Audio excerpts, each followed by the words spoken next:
नमस्कार, आप सभी का स्वागत है श्री चैतन्य योगाश्रम के YouTube चैनल पर। आज हम महर्षि सौभरी से जुड़ी कथा के बारे में जानेंगे।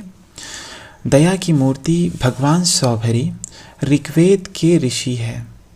इनके चरित्र वेदों, पुराणों और उपनिषदों में सर्वत्र मिलते हैं।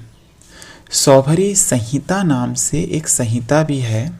ये वृंदावन के निकट कालिंदी के तट पर रमणक नामक द्वीप में रहते थे, जो आजकल सुनरक नाम से प्रसिद्ध है। ये यमुना जी के जल में डूबकर हजारों वर्षों तक तपस्या करते रहे। एक बार मल्लाहों ने मछली पकड़ने के लिए जाल डाला। मछली के जाल में ये स्वयं भी फंसकर चले आए। मल्लाहों ने समझा कोई बड़ा भारी मत्स्य फंस गया है।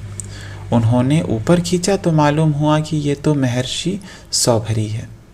मल्लाह बड़े घबराए। ऋषि ने कहा, भाई, हम अब तुम्हारे जाल में फंस गए, तुम हमें बेच दो। मल्लाहों की हिम्मत कहाँ थी। ऋषि के आग्रह करने पर वहाँ के राजा आ गए। ऋषि को भला कौन मोल ले सकता है, उनका मूल्य कौन सी वस्तु से आका जा सकता है। अंत में ऋषि के सुझाने पर यह निश्चित हुआ कि गौ के रोम रोम में अनंत देवताओं का निवास है। गौ के बदले में ऋषि लिए जा सकते हैं। अतः राजा ने एक कपिला गौ को मूल्य में देकर ऋषि को मुक्त कराया। मल्लाहों को उन्होंने और भी बहुत सा धन दिया। एक बार ऋषि ने देखा कि गरुड़ देव उनके स्थान के समीप मछलियों को खा रहे हैं।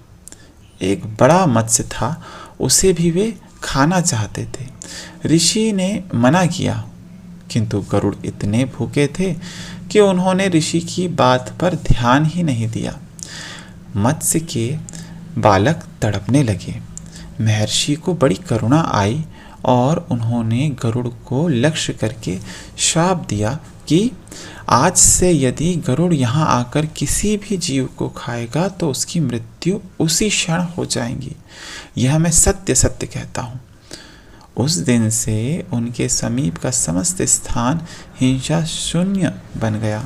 वहाँ कोई भी जीव हत्या नहीं कर सकता। एक बार की बात है कि रमणक द्वीप के रहने वाले सर्पों ने सलाह की कि गरुड़ हमारे समस्त परिवार का बड़ा निर्दयता से संहार करते हैं, अतः उनके पास पारी पारी से सर्प जाएगा और उन्हें बलि दिया करेगा। ऐसा करने से शीघ्र ही कुल का नाश ना होगा। यह बात समस्त सर्पों ने स्वीकार कर ली और वे पारी पारी से गरुड़ के पास जाने लगे। एक दिन कालिया नाग की बारी आई। वह गया और गरुड़ की बलि को स्वयं ही खा गया। इस पर गरुड़ बड़े क्रोधित हुए। वे नाग पर झपटे। कालिया अपनी जान लेकर भागा और भगवान सौभरी की शरण में गया। ऋषि ने उसे आश्रय देते हुए कहा, यहाँ तुम्हें किसी भी बात का भय नहीं। यहाँ गरुड़ तुम्हारा कुछ भी नहीं बिगाड़ सकेगा। उस दिन से कालिया अहि भगवान सौभरी के ही आश्रय के समीप रहने लगा। इसीलिए उस स्थान का नाम अहिवास और उसके समीप रहने वाले भगवान सौभरी ऋषि के वंशज अहिवासी कहलाए। ऋषि के विवाह की भी एक बड़ी मनोरंजक कहानी है। ऋषि सदा जल के भीतर समाधि लगाकर तपस्या करते थे। एक बार जल के भीतर ही भीतर उनकी समाधि भंग हुई। वहाँ उन्होंने देखा एक मत्स्य अपनी स्त्री के सहित बड़े सुख से विहार कर रहा है। आँखों के जरा से कुसंग ने अपना असर डाला। उसी समय ऋषि के मन में संकल्प उठा कि देखो, ये जलचर जंतु होकर कैसा सुख भोग कर रहा है। हम तो मनुष्य का शरीर पाकर भी इस सुख से वंचित है। यह विचार आते ही ऋषि समाधि प्राणायाम सब भूल गए। जल से बाहर निकले। उन दिनों महाराजा मांधाता अयोध्या में राज्य करते थे। ऋषि सीधे उन्हीं के पास पहुँचे। महाराज ने ऋषि का बड़ा सत्कार किया, विधिवत पूजा की। गौदान करने के अनंतर उनसे पधारने का कारण पूछा। महर्षि ने कहा, राजन, मैं गृहस्थ सुख का उपभोग करना चाहता हूँ। तुम्हारे 50 कन्याएं हैं, इसमें से एक मुझे दे दो। महाराज सुनकर सन्न रह गए। भला हजारों वर्षों से इन बूढ़े ऋषि को अब तक ढलती उम्र में यह क्या सूझी, इन्हें कन्या कैसे दूं? किंतु मना करने की भी हिम्मत नहीं हुई। ऋषि की तनिक सी भ्रुकुटी टेढ़ी होते ही राजा पट से हाथ धोना पड़ेगा। यह सब सोचकर उन्होंने एक चाल चली। बड़ी नम्रता से जो हाथ जोड़कर उन्होंने कहा, भगवान, मैं अंतःपुर में आपके लिए कोई रुकावट तो है ही नहीं। आप भीतर पधारें। मेरे 50 लड़कियां हैं, उनमें से जो मेरी लड़की आपको पसंद करे उसे ही आप प्रसन्नतापूर्वक ले जाए। महाराज ने सोचा, मेरी युवती कन्या इन जैसे अति बूढ़े ऋषि को क्यों पसंद करने लगी? जब वे पसंद ना करेंगी तो ये खुद ही लौट जाएंगे। इस प्रकार सांप भी मर जाएगा और लाठी भी ना टूटेंगी। मना भी ना करना पड़ेगा और ऋषि भी नाराज ना होंगे। महर्षि तो थे सर्वज्ञ, उनसे भला कोई क्या छिपा सकता है। वे महाराज के भाव को ताड़ गए।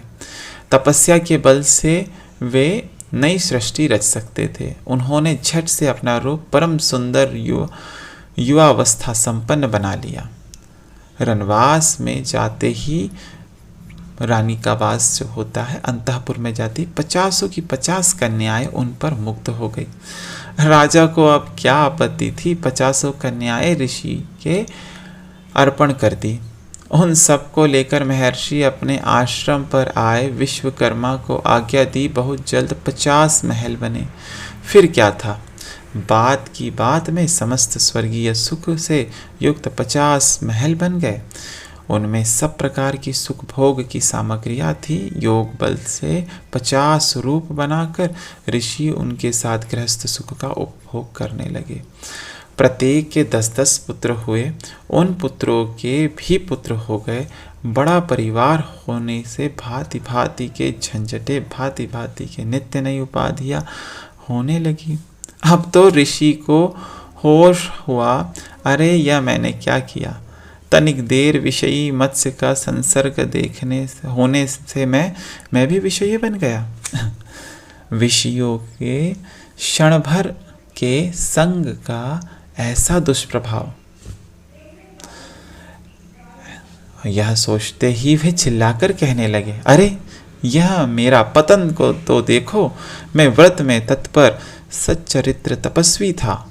जल के भीतर मत्स्य के प्रसंग को देखकर मैं इतने दिन के प्राप्त किए हुए अपने ब्रह्म तेज को विषय भोगों के पीछे खो बैठा। मुमुक्षु पुरुष को मैथुन में लगे हुए प्राणियों का साथ कभी ना करना चाहिए। यदि सब प्रकार से ना छोड़ सके तो बाहर की इंद्रियों से ही भीतर छोड़ दे। बिल्कुल एकांत में रहकर अनंत प्रभु में चित्त लगाकर उनके प्यारे भक्तों का सत्संग करना चाहिए। निसंग होना ही यतियों के लिए मुक्ति का मार्ग है। संग से सारे दोष उत्पन्न होते हैं। दुसंग से योग में आरूढ़ हुए योगी तक गिर जाते हैं। फिर अल्प सिद्धि वाले जीवों की तो बात ही क्या। ऐसा सोचकर वे वानप्रस्थ धर्म का पालन करते हुए ब्रह्म में लीन हो गए। सौभरी ऋषि के जीवन में भूत दया विशेष रूप से देखी जाती है।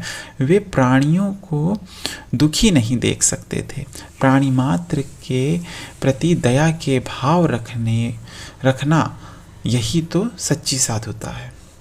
इस प्रकार हमने महर्षि सौभरी से जुड़ी हुई कथा के बारे में जाना। अगले भाग में हम किसी नए ऋषि से जुड़ी हुई कथा के बारे में आपको जानकारी प्रदान करेंगे। तब तक के लिए धन्यवाद। नमस्कार। ओम शांति।